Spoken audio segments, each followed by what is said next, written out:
Okay, let's work on simplifying this trig function using a sum or difference angles identity. So we're working with cosine of pi minus t.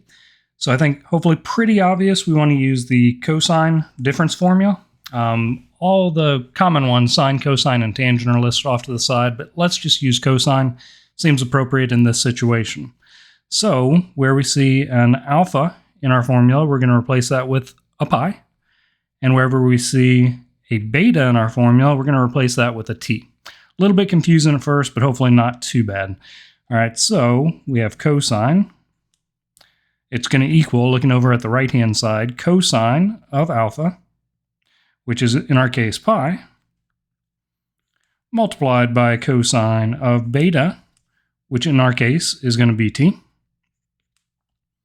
plus sine of alpha,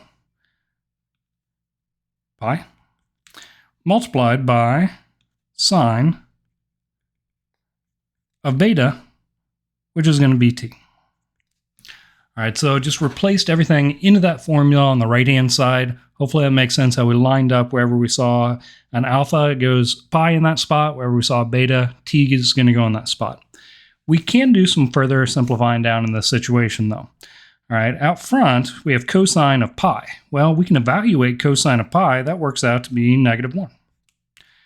Now I'm going to go ahead and bring along cosine of t. And let's think about evaluating sine of pi.